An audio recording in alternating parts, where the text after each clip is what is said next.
Hello students.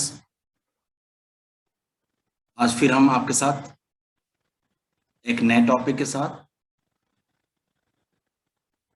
अपने YouTube channel economics eight finger tip में हाजिर हूँ। आज हम लोग सप्लाई ऑफ मनी के बारे में पढ़ेंगे। What is supply of money and it's element. सबसे पहले हम सप्लाई ऑफ मनी के डेफिनेशन की बात करते हैं।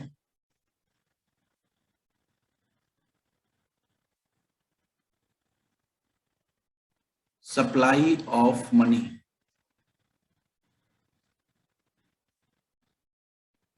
इसमें दो वर्ड है, एक सप्लाई और दूसरा मनी। मनी के बारे में हम लोग पढ़ चुके हैं और आज हम लोग को पढ़ना सप्लाई ऑफ मनी। सप्लाई का जो बेसिक मीनिंग होता है कि जो किसी गुड्स को मैन्युफैक्चर करके और मार्केट में लाता है वो सप्लायर है। यदि हम केवल सप्लाई की बात करें तो उसमें हम लोग बात करते हैं when a seller offer for sale various quantities of a commodity at various possible prices during a particular period of time is called supply। तो ठीक है, लेकिन आज हम लोग बात करें सप्लाई ऑफ मनी की। जब केवल सप्लाई की बात करते हैं तो कहते हैं कि हम किसी पर्टिकुलर पीरियड ऑफ टाइम की बात कर रहे हैं, इसलिए सप्लाई वहां पे एक फ्लो कॉन्सेप्ट हो जाता है। लेकिन आज हम लोग बात करें सप्लाई ऑफ मनी की, तो पहले इसके मीनिंग को समझते हैं और फिर बात करेंगे कि सप्लाई ऑफ मनी कैसा कॉन्सेप्ट है। Money supply refers to the total volume of money held by public at particular point of time in an economy। इसमें एक वर्ड आया particular point of time. Particular point of time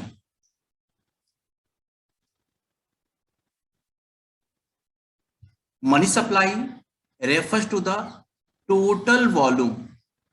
total volume कितना money है, total volume of money held by public at a particular point of time in an economy.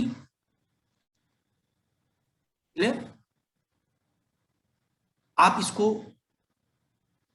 ये भी कह सकते हो कि money supply refers to total stock of money held by people of a country at particular point of time। किसी economy में कुल कितना मनी पब्लिक के पास एक दिए गए समय पे है, उसे कहते हैं सप्लाई ऑफ मनी। यानी कि जब आप ये बात करें पर्टिकुलर पॉइंट ऑफ टाइम की, इसका मतलब हो गया कि सप्लाई ऑफ मनी कैसा कॉन्सेप्ट है, ये स्टॉक कॉन्सेप्ट। स्टॉक का मतलब होता है कि इस समय हमारे पास कितना है। मैं ये कहूं कि इस समय हमारे पास कितना पेन है, तो मैं कहूंगा एक पेन है, यानी ये हमारे पास स्टॉक है, क्योंकि हम पर्टिकुलर पॉइंट ऑफ टाइम की बात करें। इस समय इतना हमारे पास है, हमारे अकाउंट में कितने पैसे हैं, तो 10,000 रुपीज है, वो स्टॉक कॉन्सेप्ट। क्लियर हो गया। लेकिन हम एक साल में, एक महीने में, एक दिन में, 1 वीक में हमारे अकाउंट में कितने पैसे जमा हुए और कितने पैसे हमने विड्रॉ किया, ये क्या हो जाएगा, ये पीरियड ऑफ टाइम की बात हो गई। ये क्या हो जाएगा, ये फ्लो कॉन्सेप्ट होगा। तो जब ये पूछा जाएगा क्वेश्चन आपसे सप्लाई ऑफ मनी कैसा कॉन्सेप्ट है, तो आप बोलेंगे ये स्टॉक कॉन्सेप्ट है, क्योंकि ये पॉइंट ऑफ टाइम की बात करता है। जब आपको ये जानना हो कि हमारे इकोनॉमी में कितना मनी की सप्लाई हो चुका है इस समय एट प्रेजेंट, आप किससे पूछेंगे? जो आरबीआई के गवर्नर हैं मिस्टर शक्तिकांत दास सर, उनसे आप पूछेंगे तो बताएंगे कि इस समय तक हमारे इकोनॉमी में इतना पैसा है। तो वो पॉइंट ऑफ टाइम की बात कर रहे हैं, यानी वो कहेंगे कि इतना हमने मनी की सप्लाई कर दिया है इस समय तक। तो तक आ गया, ये क्या हो जाएगा, पर्टिकुलर पॉइंट ऑफ टाइम होगा। क्या होगा, पर्टिकुलर पॉइंट ऑफ टाइम होगा। कोई दिक्कत यहां तक आप लोग को? आप इस वीडियो को ध्यान से देखिए, क्योंकि बीच बीच में मैं आप लोग को हाई ऑर्डर थिंकिंग क्वेश्चन भी देते रहूंगा, तो मिस ना हो। जैसे टॉपिक आएगा मैं आपको वहां पे वो क्वेश्चन भी हिंट करूंगा। मनी सप्लाई का जो डेफिनेशन मैंने दिया, इसमें क्या क्या चीजें सामने निकल के बात आती है। सबसे पहला है कि money held with public only. इसमें जो पैसा लोगों के पास है, मनी हेल्ड विद पब्लिक, इस डेफिनेशन में ही था कि money supply refers to total volume of money held by people at particular point of time in a country in an economy। पहला चीज हो गया कि money held with public. The term public signifies the money using sector। Money जो use करने वाला है उसके पास, वह यहां पे क्या है, वो पब्लिक है। जैसे आप हम हो सकते हैं, कोई बिजनेस फर्म हो सकती है, क्योंकि बिजनेस फर्म को भी बिजनेस को ऑपरेट करने के लिए पैसे की जरूरत है, वो भी पैसे अपने पास रखते हैं। इसका कतई ये मतलब नहीं हुआ कि मनी क्रिएटिंग सेक्टर, जो मनी क्रिएट करता है वह इसमें नहीं आएगा। जो मनी को अपने पास रखा हुआ है, इंडिविजुअल है, बिजनेसमैन है, बिजनेस फर्म्स है, ये क्या है, ये पब्लिक है बेटा। गवर्नमेंट बैंकिंग सिस्टम भी कैश अपने पास रखती है, लेकिन गवर्नमेंट ने जो पैसे अपने पास रखे हुए हैं, जो बैंकिंग सेक्टर के पास पैसा रखा हुआ है, वह सर्कुलेशन में तो है नहीं, इसलिए उसको सप्लाई ऑफ मनी में हम शामिल नहीं करते। क्योंकि जो सर्कुलेशन में होगा, जो वर्किंग है, जो बैंक के पास रखा हुआ है, वह तो कोई मतलब नहीं है। लेकिन जो पब्लिक के पास है, जो इंडिविजुअल के पास है, जो बिजनेस फर्म के पास है, उसका तो यूज हो रहा है। इसलिए जो मनी गवर्नमेंट के पास है, जो मनी बैंकिंग सेक्टर के पास है, जो मनी फाइनेंशियल इंस्टीट्यूशन के पास है, उसको हम लोग सप्लाई ऑफ मनी में शामिल नहीं करते। हम उन फैक्टर्स को, एलिमेंट को सप्लाई ऑफ मनी में शामिल करेंगे जो पब्लिक के पास हो, जो बिजनेस फर्म के पास हो, जो किसी प्रोडक्शन एक्टिविटी को परफॉर्म करने में उसकी जरूरत हो, उन्होंने रखा हो, वह पब्लिक के फॉर्म में हो। और सेकंड कि eight a particular point of time, जब पर्टिकुलर पॉइंट ऑफ टाइम हो गया बेटा, इसको हम क्या कहते हैं, जब आप पॉइंट ऑफ टाइम की बात करते हैं, पॉइंट ऑफ टाइम की, ये हो जाता है स्टॉक कॉन्सेप्ट। आपसे एग्जाम में क्वेश्चन पूछा जाता है, इसके पहले भी क्वेश्चन आ चुका है कि supply of monies dash concept. तो supply of monies dash concept कैसा कॉन्सेप्ट है? ये stock flow, stock and flow both, none of these. क्या बोलेंगे, क्या बोलेंगे? Stock concept. Supply of money is dash variable, stock variable, flow variable, both क्या बोलेंगे बेटा, स्टॉक। यहां तक कोई दिक्कत आपको? फिर से इसको रिकैप में ला दो। Supply of money refer to total volume of money held by public at a particular point of time in an economy or in a country is called supply of money। Supply of money के definition में दो main चीजें हैं। Money held with public, held with public में चाहे वो पैसा किसी इंडिविजुअल के पास हो, इंडिविजुअल के पास हो या किसी बिजनेस फर्म के पास हो, किसी बिजनेस फर्म के पास हो, ये मनी हेल्ड विथ पब्लिक में होगा। और पर्टिकुलर पॉइंट ऑफ टाइम की बात हो गई, इसका मतलब ये स्टॉक कॉन्सेप्ट है। कोई दिक्कत? अब एक क्वेश्चन पूछा जाता है, सप्लाई ऑफ मनी कौन करता है? तो बेसिकली सप्लाई ऑफ मनी उस कंट्री का सेंट्रल बैंक करता है। यानी कि मनी को मार्केट में लाने के लिए जो मेन फैक्टर है वो कौन है? उस कंट्री का सेंट्रल बैंक है। जैसे मैं बात करूं इंडिया के लिए, तो मनी की सप्लाई कौन करता है? तो मनी की सप्लाई सेंट्रल बैंक करे। और साथ साथ जो क्वाइंस है, ₹1 पेपर नोट है, उसको मिनिस्ट्री ऑफ फिनांस के द्वारा इश्यू किया जाता है, वो भी सप्लायर हुआ।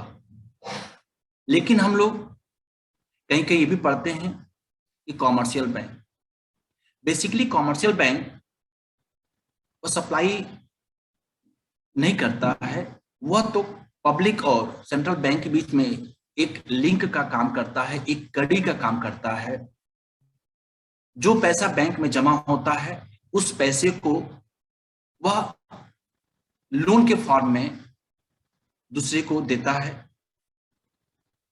वह सप्लाई ऑफ मनी को रेगुलेट करता है, कंट्रोल करता है।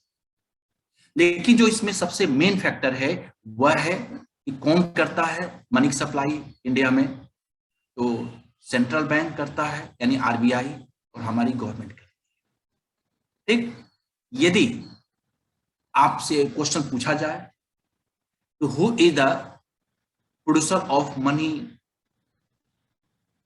इन आवर कंट्री?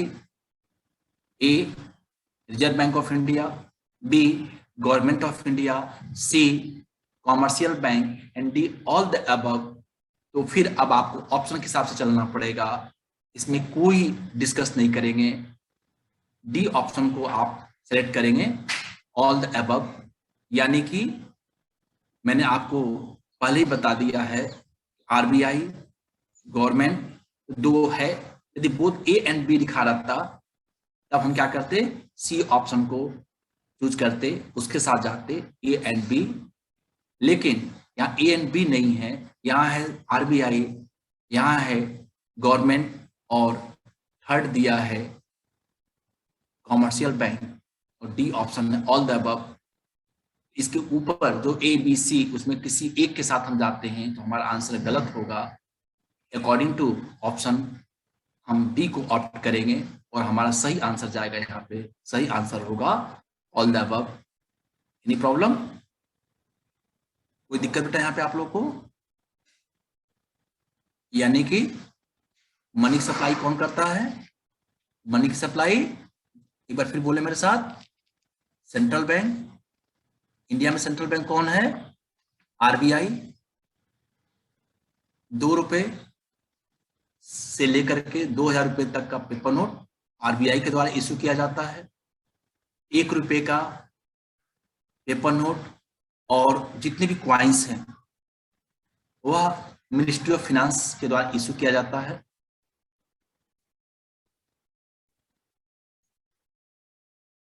कॉमर्शियल बैंक का काम, जो reserve Bank of India money issue करता है उसको मार्केट में लाने का काम उनका है, यानी पब्लिक और सेंट्रल बैंक के बीच में वह एक लिंक पिन के रूप में काम करते हैं। कोई दिक्कत यहां तक नहीं। अब हम बात करते हैं measures of money supply. Measures of money supply.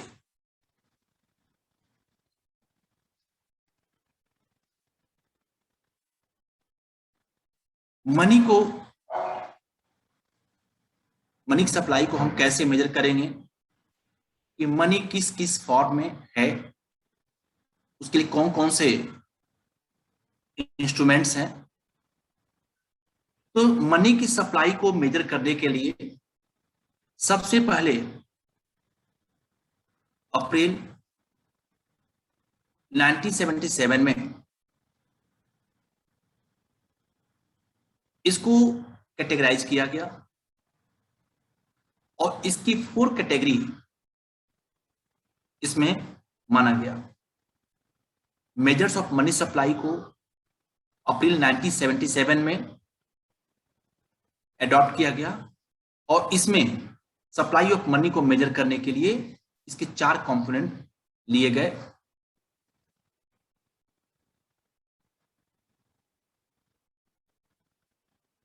M1, M2, M3 and M4। M1, M2, M3, M4 जो ये मॉनेटरी, इसको हम लोग मॉनेटरी एग्रीगेट्स भी कहते हैं। M1, M2, M3, M4 को रिजर्व बैंक ऑफ इंडिया ने मनी सप्लाई को मेजर करने के लिए कब अपनाया, तो याद रखिए अप्रैल 1977। आपसे केवल ईयर पूछेगा लेकिन आप अप्रैल 1977 याद रखिए। यानी कि classification of money supply M1, M2, M3, M4 introduced in our country in April 1977। इस चीज को याद रखिए बेटा, सप्लाई ऑफ मनी को मेजर करने के लिए M1, M2, M3, M4 जो 4 एग्रीगेट्स है, इसको कब अपनाया गया, तो 1977 अप्रैल में। अब एक एक करके हम लोग पढ़ते हैं M1 में क्या आता है और M2 में क्या आता है। जब हम M1 की बात करते हैं तो इसमें 3 चीजें आती हैं। क्या क्या? पहला आता बेटा currency held with public, currency held with public, इसको ब्रैकेट में लिखते हैं C शॉर्ट में, plus demand deposit, demand deposits with commercial bank,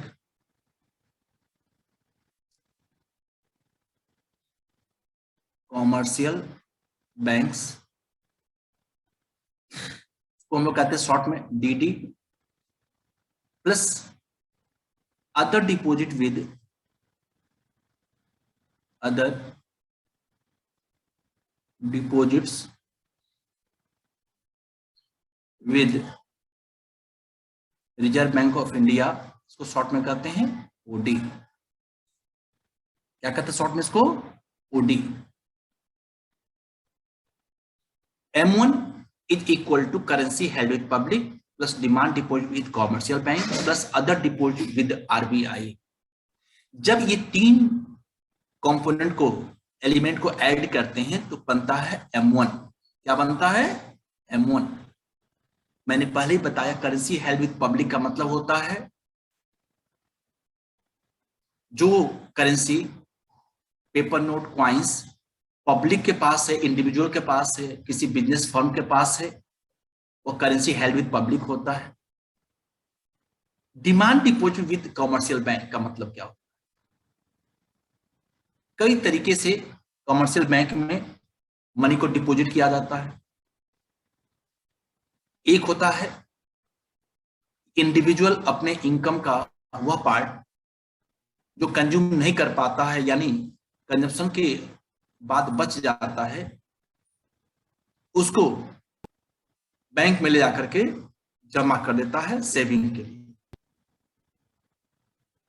तो जो सेविंग के लिए जमा करता है उसके लिए एक अकाउंट ओपन करना पड़ता है जिसको हम लोग कहते हैं सेविंग अकाउंट। वो पैसे को जमा करेगा, उसको निकाल भी सकता है, लेकिन अब जमा करने का भी एक लिमिट बना दिया गया है और पैसे को विड्रॉ करने का भी एक लिमिट बना दिया गया है। आप इतने से ज्यादा बार नहीं जमा करेंगे तो आपको चार्ज देना पड़ेगा, और इससे ज्यादा बार निकालेंगे तब भी आपको चार्ज देना। क्यों? क्योंकि बैंक ये चाहता है कि आप सेविंग कर रहे हैं, पहले था जितने बार आप चाहे जमा कर सकते हैं। तो कभी किसी के पास 100 रुपीज हो गया जमा किया, किसी के पास कभी 50 हुआ तो हो गया जमा किया, ऐसे ऐसे कर उसमें ज्यादा ज्यादा ऑपरेटिंग एक्सपेंसेस आ रहे थे। तो अब जो है sorry, reserve Bank of India ने इसका एक लिमिट फिक्स कर दिया और कह दिया कि जो आप पैसे जमा कर रहे हैं उसको अपने पास रखते जाइए, और सप्ताह में 1 बार 2 बार 3 बार 4 बार 5 बार 6 बार जितने बार आ रहे थे वैसे आप मत आए, बल्कि सप्ताह में 1 बार केवल आप आइए और उस पैसे को जमा करा दीजिए।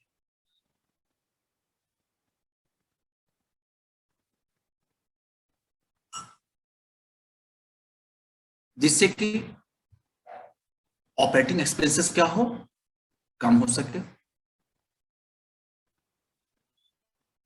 जितनी बार चाहे निकाल सकते हैं, नहीं, आप एक बार अपना बजट बना लीजिए कि मुझे 1 सप्ताह में 1 महीने में जरूरत है, आप क्या पैसे को विड्रॉ किए, काम चल जाए। तो डिमांड डिपॉजिट में क्या होता है कि आप पैसे जमा करते हैं, आप पैसे को विड्रॉ भी कर सकते हैं। आपको एटीएम कार्ड मिल जाएगा, डेबिट कार्ड मिल जाएगा, डेबिट कार्ड के थ्रू पैसे को आप एटीएम मशीन से निकाल सकते हैं, परचेजिंग कर सकते हैं। कोई डिमांड डिपॉजिट का एक दूसरा कंपोनेंट है करंट अकाउंट। करंट अकाउंट जो बिजनेस फर्म होती हैं उनके लिए होता है कि एक दिन में कई बार उनको पैसे डिपॉजिट करने पड़ते हैं और कई बार पैसे को विड्रॉ भी करना पड़ता है। तो जो मेनी टाइम्स डिपॉजिट होगा, मेनी टाइम्स विड्रॉ होगा, तो इसके लिए कोई रिस्ट्रिक्शन नहीं कि आप कितनी बार जमा करेंगे, कितनी बार पैसे निकाल लेंगे, क्योंकि जो पैसा बैंक में वो बिजनेस फर्म डिपॉजिट करती है उस पैसे को कॉमर्शियल बैंक किसी को लोन नहीं देगा। उसको हमेशा एक टेंशन रहेगा कि वो बिजनेस फर्म वाला एबीसी इंटरप्राइजेज कब आ जाए पैसे लेने के लिए, इसलिए किसी को वो लोन नहीं देता है। आपके पैसे को अपने पास रखे रहता है, तो आपके पैसे से उसको कुछ भी बेनिफिट नहीं हुआ, कुछ भी प्रॉफिट नहीं हुआ, कुछ भी इंटरेस्ट नहीं मिला, तो आपको वह इंटरेस्ट भी नहीं देता है, बल्कि उल्टे आपसे वो इंटरेस्ट चार्ज करता है, क्योंकि आपके पैसे को उसने रखा है, आपको वो सुविधाएं दे रहा है। जबकि सेविंग अकाउंट में जो पैसे जमा होते हैं वो पैसा तो कॉमर्शियल बैंक किसी को लोन भी दे देता है, उसमें रिस्क कम है, इसलिए उससे जो इंटरेस्ट मिलता है उसका एक पार्ट वो हम लोग को भी, यानी जो डिपॉजिटर होता है उसको भी वो देता है। तो डिमांड डिपॉजिट में क्या क्या आएगा? करंट अकाउंट के थ्रू जो डिपॉजिट है वह, दूसरा सेविंग अकाउंट के थ्रू जो डिपॉजिट हुआ, ये दोनों को एक साथ जोड़ते तो बन जाता demand deposit with commercial bank. और थर्ड है other deposit with RBI. RBI के पास जो अदर डिपॉजिट होते हैं वह क्या क्या है? अदर डिपॉजिट में क्या क्या चीजें शामिल हो गए। तो demand deposit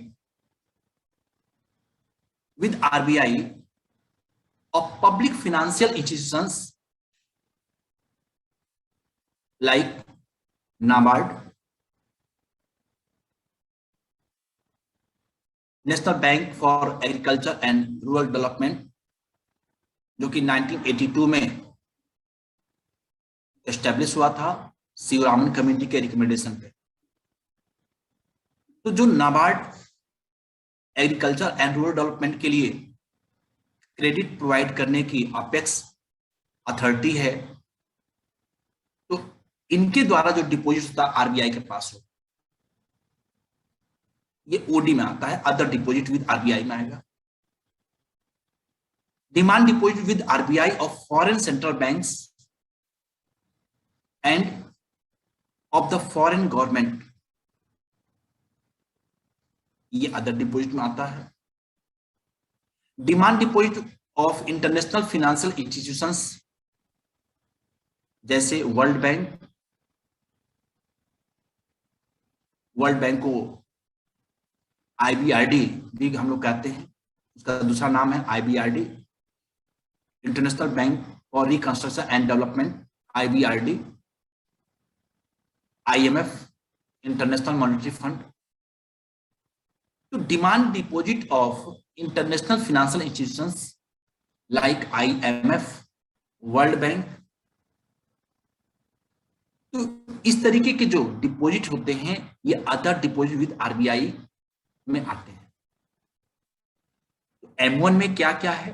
currency held with public plus demand deposit with RBI, sorry commercial bank plus other deposit with RBI. Currency held with public C, demand deposit with commercial bank DD plus other deposits with RBI OD। M1 को narrow money भी कहते हैं, M1 को narrow money भी कहते हैं। ये question पूछा जाता है, which one is known as narrow money? M1 most liquid form of monetary rate में क्या होगा? तो M1 है। कोई दिक्कत? नैरो मनी किसको कहते हैं? M1 को कहते हैं। M1 is equal to narrow money is equal to currency held with public C plus demand deposit with commercial bank DD plus other deposit with RBI OD। Any problem? No. M2 is equal to M1 plus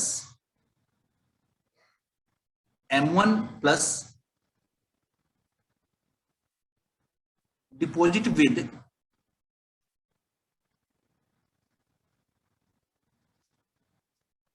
with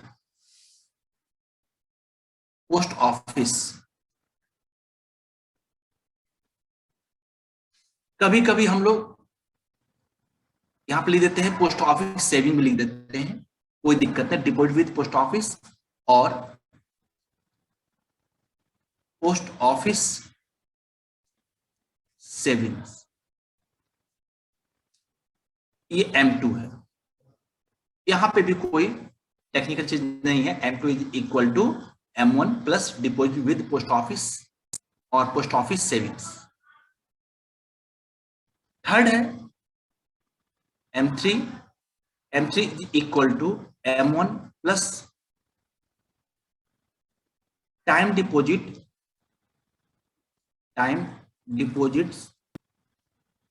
with commercial bank CB, और कहीं कहीं term deposit भी लिखा रहता है, कोई दिक्कत नहीं। Term deposits with commercial bank. अब एक क्वेश्चन पूछा जाता है कि M1 और M3 में क्या डिफरेंस है?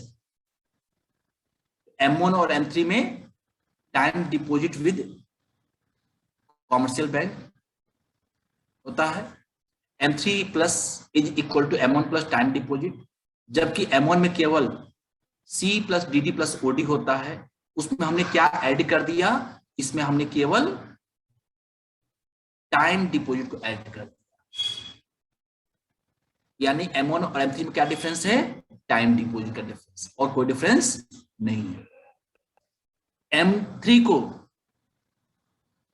ब्रॉड मनी भी कहते हैं, ब्रॉड मनी भी कहते हैं। कौन सा मॉनेटरी एग्रीगेट ब्रॉड मनी कहलाता है? M3। जबकि इसके पहले हमने नैरो मनी किसको कहा था? M1 को। किसको कहा था? M1। Narrow money M1, broad money M3। याद करो बेटा, M1, M2, M3, M4 चार होते हैं। M1 नैरो मनी होगा, एक छोड़ दो, यानी कि जो ऑड वाला है, जो सबसे पहला होगा नैरो, एक छोड़ दो, M2 को छोड़ो, M3 क्या हो जाएगा? ब्रॉड मनी, फिर एक छोड़ दो। कोई दिक्कत यहां तक नहीं। और एक होता था M4। M4 is equal to M3 plus total post office savings, post office savings excluding NSC, national saving certificate. NSC का मतलब होता है national saving certificate. NSC, national saving certificate, national saving certificate. अब क्यों इसको एक्सक्लूड करते बेटा?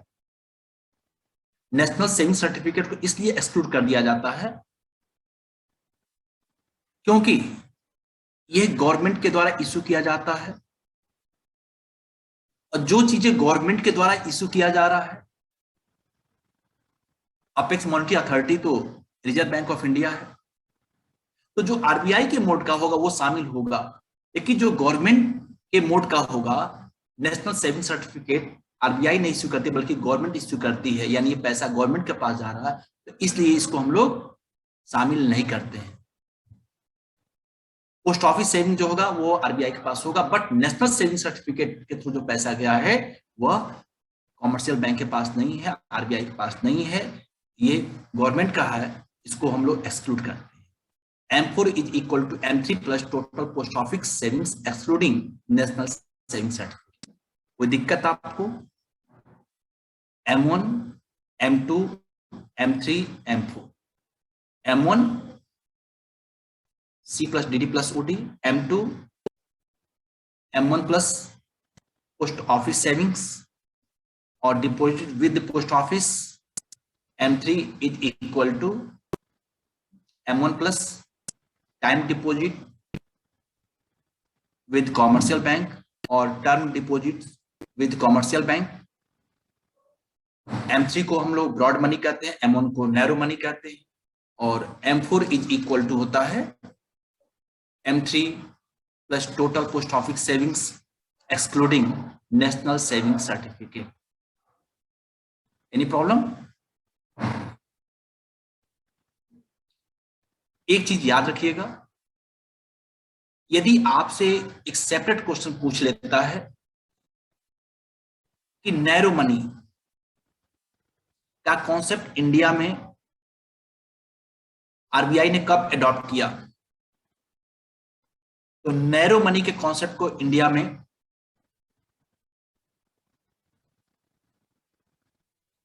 1967-68 तक ये कॉन्सेप्ट था।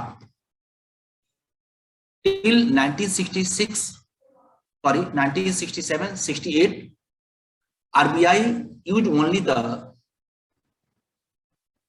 narrow measures of money supply, लेकिन 1977 में M1, M2, M3, M4 इस कॉन्सेप्ट को रिजर्व बैंक ऑफ इंडिया ने मनी सप्लाई को मेजर करने के लिए अडॉप्ट किया। यहां तक कोई प्रॉब्लम आपको? मनी सप्लाई के जो कंपोनेंट्स हैं क्लियर हुआ? एक कंपोनेंट और बचता है, कंपोनेंट नहीं है, वो कॉन्सेप्ट है, वह है high powered money. High powered money. High powered money को हम लोग H0 से डिनोट करते हैं या H से डिनोट करते हैं। हाई पावर्ड मनी क्या है? High powered money is money produced by RBI and the government.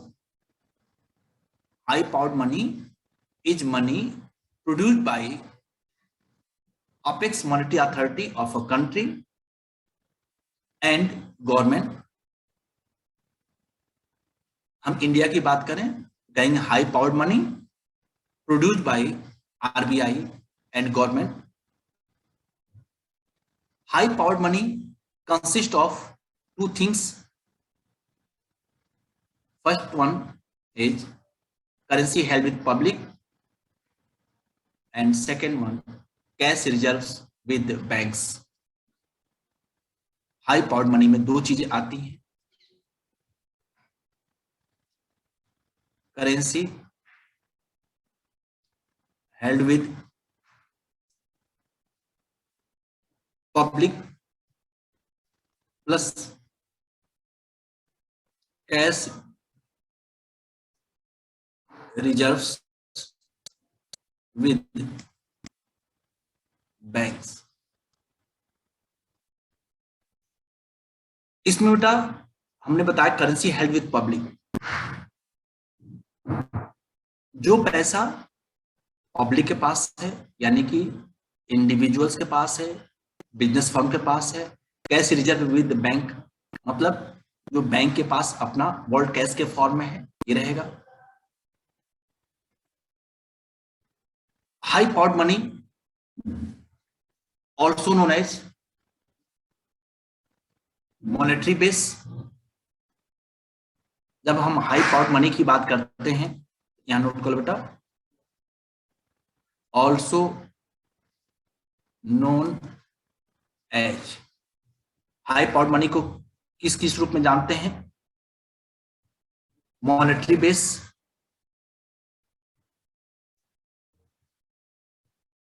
Monetary base कहते हैं इसको, और बेस मनी भी कहते हैं।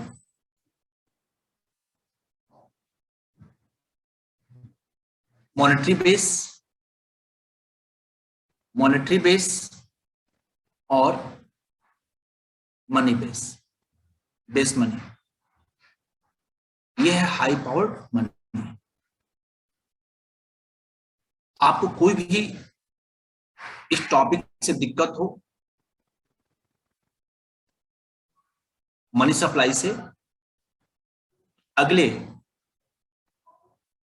चैनल में मैं उसको इंक्लूड कर लूंगा। आप हमें चैट बॉक्स में, कमेंट बॉक्स में जाकर के आप अपने कमेंट को दे सकते हैं।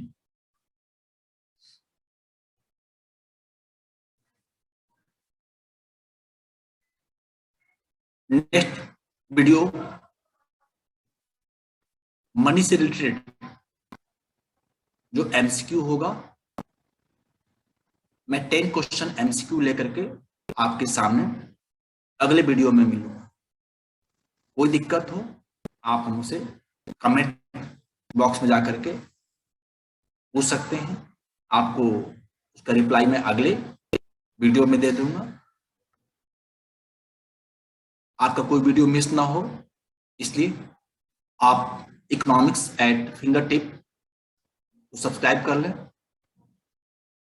नोटिफिकेशन बेल आइकॉन को आप ऑन कर दें और जो आपके फ्रेंड सर्किल है उनको भी शेयर करें, ताकि एक फ्रेंड की जो रिस्पॉन्सिबिलिटी होती है आप उसको निभाएं। जब आपको वीडियो एक बार में ना समझ में आए फिर दोबारा देखिए, कभी नहीं होता है फिर अगले बार देखिए। नोट्स इस वीडियो के अकॉर्डिंग बना लीजिए। कहीं कोई प्रॉब्लम आती है तो आप हमको विदाउट एनी हेजिटेशन आप हमसे पूछ सकते हैं। आप हमसे टेलीग्राम पे भी जुड़ सकते हैं। टेलीग्राम पे जुड़ने के लिए आप economics eight finger tip search करें, क्योंकि वहां पे डेली 5 क्वेश्चन पूछे जा रहे हैं। तो 5 क्वेश्चन डेली आपको वहां पे मिलता रहेगा। यहाँ पे भी मैं आपको अवेलेबल करा रहा हूँ, वहां पे भी मिलता रहेगा। कहीं से भी आपको कोई टॉपिक मिस ना हो, इसलिए आप हमारे साथ बने रहिए। फिर हम आपसे अगले वीडियो मिलते हैं। तब तक के लिए गुड डे, थैंक यू।